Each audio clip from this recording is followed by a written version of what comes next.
Hi, besties. Welcome back to the CB Friends Daily show with Ariana, Eva, Ariana. Always beautiful. Amazing. If only they didn't know how many tries we did prior to this one. Yeah, it's more difficult than it looks. But welcome to the CB Friends Daily show, all the way from Bonn, again, as you can see. Today is not about nature, but it's about something else. It's about minding the gap, but not this gap. What gap are we talking about, Ariana? Gender gap. This day, we're going to talk about something that you might not have heard about, or you might have heard about. It's the Belém Gender Action Plan. Shall we hear from an expert to unpack this for us and tell us what it really is and how it matters for women and for climate actors everywhere? Sounds good. Actually, we talked to the CV friend, Fleur. Fleur works here at the UNFCCC, UN Climate Change Secretariat, and she gives us the full context of what is this Belém Gender Action Plan and why is it important. So let's go. So we're here with Fleur, who will explain us a bit the context about this Belém Gender Action Plan. Can you tell us what it is? Sure. The Belém Gender Action Plan, or GAP, is what we call a launchpad for ambitious, fair, and effective climate policy and action, because it is a guide to how to integrate gender considerations into climate policy and action. And that covers a whole range of areas around capacity building, climate finance, coordination, so coordination across ministries, but also with civil society. It looks at monitoring and evaluation, so making sure that when we do this work, we're also checking to see that it is being implemented well and learning lessons. So it is a plan for everything, and it is really quite an achievement for the 197 countries to come together and agree all of that. And it was supported by a lot of organizations who have been supporting countries in implementation for a long time. Okay, implementation is a key word here. And I know that the Belém Gap will last for 9 years. So can you tell us a little bit, why is it important and what is all about implementation? Sure. So one of the reasons it's important is because climate change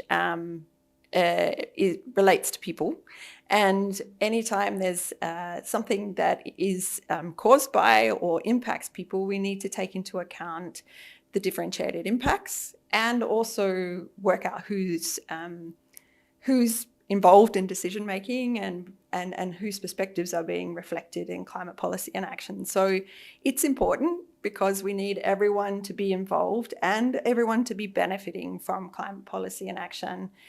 And we will need climate policy to be as effective as possible. So to do that, we need to take into account these different aspects.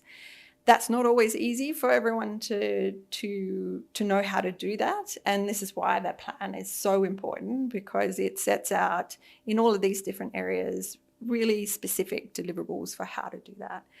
And that includes work with countries where there's sort of peer-to-peer exchange, but also experts coming in. So for instance, we'll have an expert group meeting on disaggregated data, so how you collect and apply data around age, around gender, and other aspects.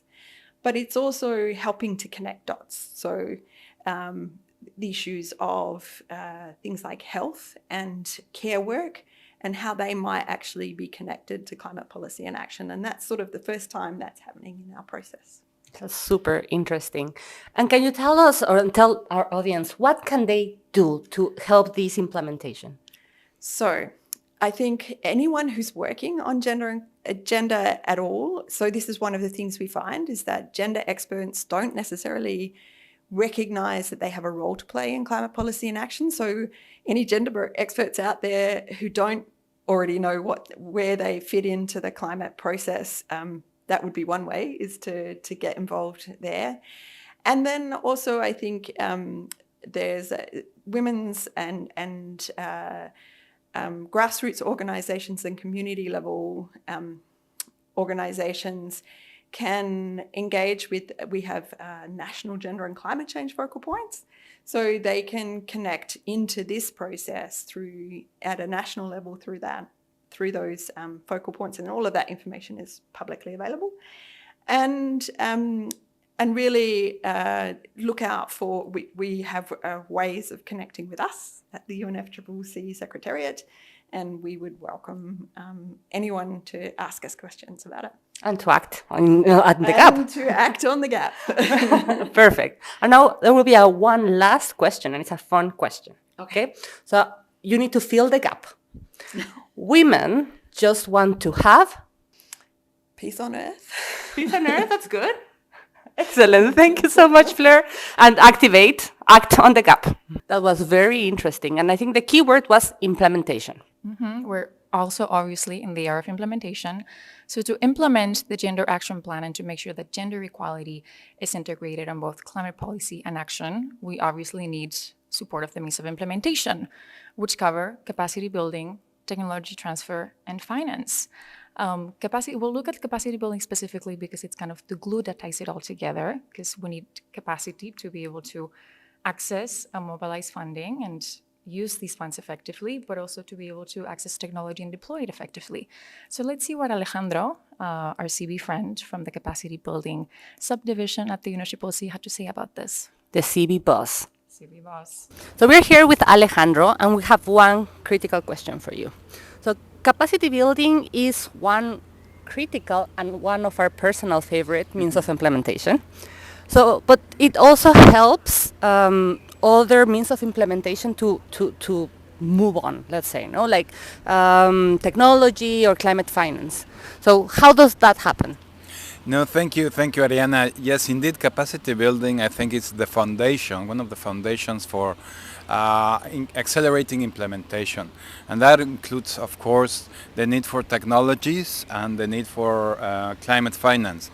So even if you may have a lot of money available or access to the latest technologies, if you don't know how to develop projects that can access particular types of finance or operate simply the new technologies, then implementation gets hampered. So for that you need capacities to be enhanced to understand how to access finance, how to develop projects that could be attractive to investors, and how to deploy the technologies that are already there. That's evolving so fast, so capacities are required to be able to adapt those technologies also to the context of developing countries. And also there are various levels of capacity building. You have the systemic level when it's about creating the enabling environments, enabling frameworks, including gender-based policy frameworks or gender-inclusive policy frameworks that could set the policy direction for countries to accelerate implementation. You also have capacities to be built at the institutional level. So institutions, so ministries, ministries of environment, ministries of planning, all those ministries that have a role in implementing climate action and the Paris Agreement. So how to build those capacities in those institutions that also strengthen the institutions but also allow a continuity in the implementation of climate policies, including gender-related policies, and how to train also these ministries in, for example, the GAP, the Gender Action Plan that came from Belém. What does that mean in the implementation? So institutions need to know. Of course, we have the most commonly known type of capacity building, which is at the individual level. When you actually train people, you provide them tools, knowledge, information, skills to develop and implement projects. So this is focused at the individual level. So you need also these skills and on policies, on technical aspects, on gender, how to develop a gender policy or a gender analysis. So those are the types of capacities that fall at the institutional level. So in a nutshell, capacity building is fundamental at all levels, which allows this swift implementation of the Paris Agreement. And I think capacity building is an element that features in a lot of the work streams under the UNFCCC process. For example, the new frameworks, if you wish, or for example, the transparency framework, a lot of capacities are still needed there for countries to be able to report appropriately on just transition now. That's an emerging area. What's just transition, how to help countries transition to a labor force that better equipped with or better aligned with the objectives of the Paris Agreement. For example, on Article 6, which is a new mechanism for markets under the Paris Agreement that also has new features, has new modalities, and government officers and other stakeholders need to be trained and their skills enhanced to be able to not only meet the obligations, but rather to have a comprehensive system for advancing implementation. We're now, as we have often heard, in the era of implementation. Negotiations continue, of course, but it's more about the implementation. Thank you. Now, one fun question for you. Okay, we're talking about gap. So you need, please help us fill this gap. Women just want to have? Women just want to have the opportunity to engage. Perfect. Thank you so much, Alejandro. Well said, Alejandro. And well, basically, I think now our two CB friends, Fleur and Alejandro, mentioned data and the importance of data. And data is clearly also a capacity gap. We'll be using a lot of gap plans through this video, so stay tuned for that. But yeah, like data at the end, it's one very big need that we have. And to be able to implement the Gender Action Plan, we need, and they said, gender and age desegregated data. And we also were able to talk to our CB friend that you have seen in other videos, Xiaomang. Xiaomang Shan is the director, my CB boss, the director of the United Nations University Institute of Environment and Human Security. And she tells us a little bit more about like the role of research and think tanks and all these institutions. What can we do to bring this data to life and to support to bridge that gap? So Xiaomang, how can research and think tanks support the implementation of the Belém Gender Action Plan? I think the clearest message of COP30 in Belém is really that we need more gender-sensitive data, especially gender and age disaggregated data. These data do exist, but it's not complete. I think countries need to provide more such data because without data, we cannot shape equitable solutions and come up with ideas and designs, who should be served and who are the most vulnerable, and how can we consider gender dimension, social dimension of climate actions. Perfect. Thanks so much for that. Now we're talking about the Gender Action Plan gap. So I'm going to ask you to fill in the following gap. Women just want to have blank. Women just want to have visibility because they are often invisible. If they're invisible, we cannot help them. We don't know their needs. this was very interesting. And basically, without measuring this data and without measuring all these considerations from gender, we are not able to create solutions to and act for climate and breach the gap that already exists. So thank you, Xiaomang, for that. But there's even more. Yeah, and even if we address these gaps, we need to look at the bigger picture and understand that climate change is a complex issue that requires multidimensional perspectives. And we also need to understand that women are multidimensional and there's a diversity in that. So let's hear from our CB friend Babita from the Women and Gender constituency, what she had to say about how the Gender Action Plan integrates this multidimensionality perspective. So Babita, one of the most important aspects of the Belém Gap is its focus on multidimensional factors. Why is that important for delivering climate policy and action that truly empowers everyone? So the multidimensional focus is essential because the climate change itself is multidimensional. It intersects with poverty, race, disability, migration status, age, and economic inequality. So you cannot design effective climate policy if you treat women and girls as a single homogeneous group. A feminist climate approach recognizes that vulnerability is structural and not biological. Women in informal economies, indigenous women, rural girls, and women with disabilities, they experience climate impacts differently because the system of power shapes access to land, finance, education, and political voice. So if climate action ignores these overlapping realities, it reinforces inequality instead of dismantling it. And multidimensional analysis also strengthens the outcomes. When adaptation plans account for unpaid care work, when mitigation policies consider energy poverty, when loss and damage mechanisms recognize gender displacement, the policies become more targeted, more just and more effective. So this is not about adding gender as a checkbox. It's about transforming climate governance so that justice and resilience are built together. So in short, if you ask me, multidimensionality ensures climate action does not simply reduce emissions, it redistributes power. Thank you so much for that. And now looking at another core pillar of the Belém Gap is obviously enhancing the full, equal, and meaningful participation of women and girls. So how would you say the GAP ensures that the means of implementation are in place to facilitate the engagement of women and girls in decision making? Participation without power is tokenism. So Belém Belém Gap addresses this by focusing not only on representation, but on the means of implementation, the finance, the capacity building, data, and accountability.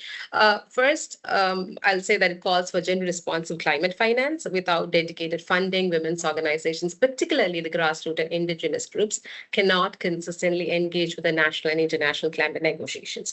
Access to resources determines who stays in the room. And it prioritizes the capacity building and leadership development. That means technical training and negotiations, climate science, budgeting, and policy drafting.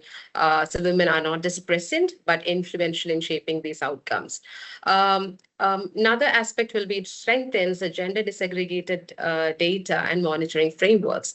What gets measured get prioritized by requiring reporting on women's participation and gender outcomes. The GAP creates institutional accountability within UNFCCC process. And finally, it embeds the gender focal points and encourages inclusive national climate plans, aligning gender equality with countries' climate commitments under the Paris framework. So in essence, we can say that the GAP recognizes that structural barriers, which is financial, institutional, and cultural, must be dismantled. Meaningful participation happens when women have resources, authority, and decision-making power, and they are not just have a seat at the tables. Thank you so much for that. And now, since we've been talking about the gap, I'm going to ask you to fill in the following gap. Women just want to have gender justice. Thank you, Babita, for that. And really, you can really see how the Belém Gap is multidimensional, but it's also about synergies. It's not, it doesn't happen in isolation. It's not only about climate, right? Exactly. We obviously also need to integrate gender considerations into biodiversity and land agendas to make sure that gender equality is integrated across all environmental policies. So I spoke to our CB friend, Valeria, from the Women Engaged for a Common Future, to see what she had to tell us about this. So Valeria, the Belém Gender Action Plan doesn't work in isolation. How do you say it creates synergies with the other Rio conventions, so obviously biodiversity and land, to ensure a more holistic, gender-responsive approach to environmental action? Yeah, I think that's a really good point, and it's like exactly how we should frame it, because like the Belém Gender Action Plan was never designed to stand alone. Like the three Rio conventions, the UNFCCC, the CBD, and the UNFCCC are like sister conventions, and they were born together. So, and also they born together because like there is like the main reason is that the climate change is also interlinked with the biodiversity crisis and with land degradation. So progress in one anchor progress in the others. So when we talk about gender responsive, like climate actions, we can do that in silos. So basically, like the Belém Gender Action Plan is like an ambitious framework, and that scope makes cross-convention collaboration not just like desirable, but like a structurally necessary. So then one of the things that we need to think, or like what we need to take into consideration, is to map like what are the gender instruments that each of the conventions have and how to like collaborate between them. So we know also that the CBD has like a gender action plan, and now they are like in the midterm review, and that has given us like some lessons learned that are also important for like the implementation of this new gender action plan in the UNFCCC, but also like lessons learned for the UNCCD, like because we have seen with the review of this midterm gender action plan in the CBD that most of the parties are not like adequately implementing it. So like that's like also can be give us like some elements to think why they are not doing it and what we can do to ensure like that the gap that is like a very ambitious and is a very like how to say like progressive, if we can say like that, even though there are like some failures, or there are some things that were not addressed that we wanted to have in the text, still there are like some other nice things that like the previous gap didn't have. So like how to like ensure that these like the parties are going to have like the volunteer, but also like the capacities to implement it. So I think it's really valuable to have like these cross conventions learning, so we don't have to repeat like the same mistakes. I think it's like as I say, like in the macro level, like these crises are like interconnected, so like the responses have to be interconnected, and like the gender aspects, or like the gender effects, or the gender disproportionate effects of these, like in the climate crisis, are also in the biodiversity and in the land degradation. So it's really important to not ignore that. So also it's like a good practice to keep those elements of the other conventions in the UNFCCC. Thanks so much for that, Valeria. Now, obviously, in our work, we look at bridging or closing capacity gaps. But in this context as well, we're also looking at implementing the gap. So to wrap up this interview today, I'm going to ask you to fill in the gap in the following sentence. Women just want to have... I would say women just want to have autonomy. Valeria aced it, right? And talking about ACE is also Action for Climate Empowerment, and is one of these, buzzwords that we talk a lot about at the UN Convention of Climate Change and UNU and in the UN. So ACE is Action for Climate Empowerment. I see what you did there. And obviously, this is kind of the next step where we're at, because Action for Climate Empowerment is all about empowering all members of society across the board to engage in climate action. And there's obviously very clear synergies between gender and ACE considerations. So we spoke to our CB friend, Joy, from the Action and Climate Empowerment team, to tell us about what these linkages are. So Joy, how is the work on gender and Action for Climate Empowerment connected, and how do they strengthen each other? Amazing question. So gender and ACE have a reciprocal relationship, feeding off each other. ACE adopts a whole of society approach, providing tools that are fundamental for everyone to understand and participate in finding a solution to the climate crisis. These tools include the 6 elements of ACE, namely climate education, public awareness, training, public participation, and public access to information, and international cooperation in these areas.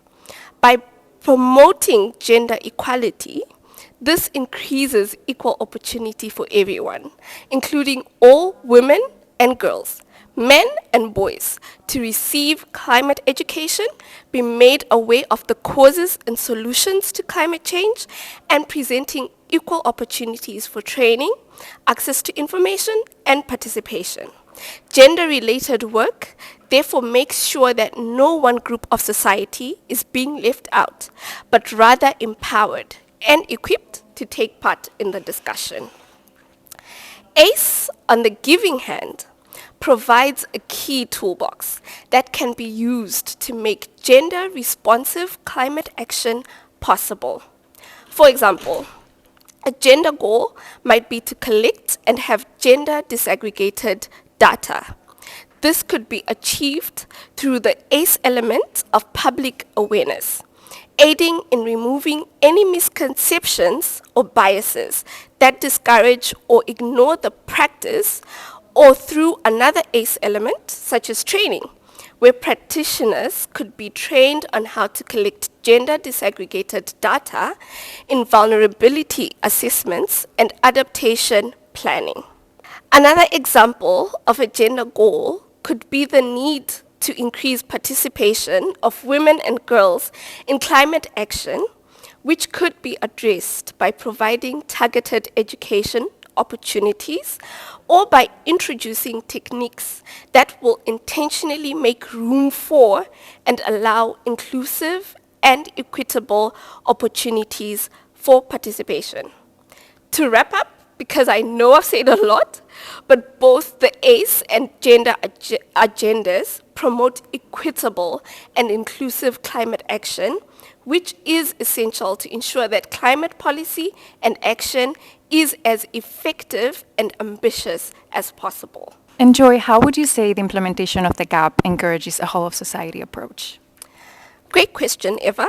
So the new Belém GAP encourages a whole-of-society approach, as it not only explicitly refers to various groups such as women, girls, boys, and men, but also to key communities such as women and girls of African descent, women environmental defenders, migrant women, women smallholder farmers, women from rural and remote communities, and women with disabilities.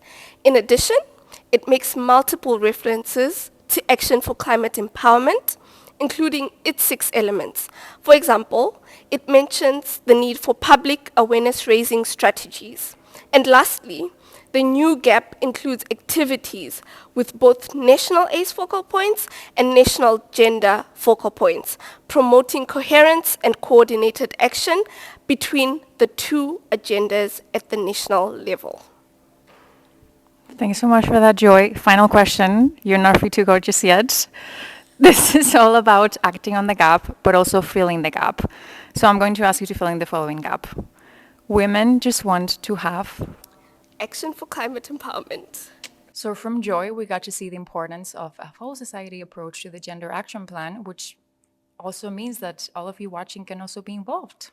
Yes, and going back to what Fleur said, like, what can you do to implement the Belém GAP? You can see in the description of the video everything about this activation campaign. So send your videos, tell us what are you doing yourself, what is your community doing, what is your organization doing to implement the Belém GAP. And speaking of gaps, to go full, we started with a gap, now we're filling the whole gap. We've asked our CB friends in these videos to fill in the sentence with a word. So I'm going to ask you, Ari, how would you feel it, women just want to have? I would say funding for research. That's a good one, and one that's been covered a lot in the episode. What I'll say from my side, there's many things that come to mind, obviously, but I'll say women just want to have the Gender Action Plan implemented. We've been filling the gap with words, but words mean nothing if they're not backed with actions and commitments. So it's our time to act on the gap. And thank you again, all besties. We hope you enjoy this new CB Friends Daily show about the Belém GAP. And happy to have you. Stay tuned for more. See you on the next one. Bye besties.